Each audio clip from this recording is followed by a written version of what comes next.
आजिर कहानी होछि भक्ति शक्ति अहंकार और विनाशर कहानी।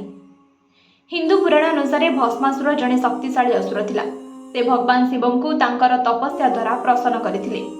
शिवं को खुशी करी भस्मासुर एक वरदान मागिथिला। से जहाँ मुंड उपर हाथ रखिबो से तत्क्षणात भस्म होइजिबो। शिव तांको एही वरदान देथिले, किंतु वरदान पाइबा परे भस्मासुरर अहंकार बढ़िगला। से एही शक्तिर अपव्यवहार करी शिवं को निजे भस्म करने को चेष्टा कला। शिव तांको जीवन बंचाइबा पई दौड़ी पड़ाइले एवं भगवान विष्णु निकटरे आश्रय नेले। तेबे विष्णु तो मायार ठाकुर। विष्णु मोहिनी रूप धारण करी भस्मासुर को मजा करने को निष्पत्ति नेले। मोहिनी भस्मासुर को नृत्य पाई आह्वान कले एवं से जेपरी करिवे मोहिनी नृत्य अनुଯାୟୀ ता अनुकरण करने को हेबो बोली कहिले। नृत्य करुवा समय मोहिनी एक भंगी कले जो से निज मुंड उपर हाथ रखिले।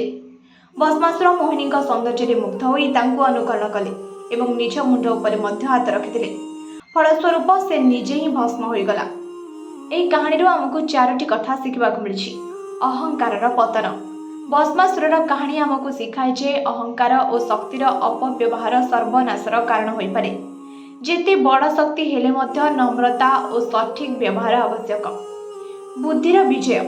विष्णुଙ୍କର मोहिनी रूप एवं तांकर चतुर कौशल दर्शाए जे बुद्धि और चातुर्य अपेक्षाकृत शक्तिशाली शत्रु को मध्य परास्त करिपारे।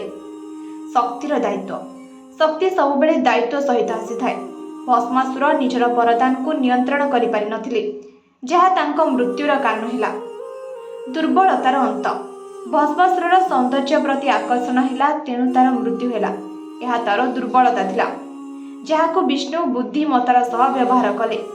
तेबे यह हमको शिखाए जे निजर दुर्बलता बुझी ताकू नियंत्रण करबा जरूरी। एही कहानी किपरि लागला कमेंट करी जणाइबे। धन्यवाद।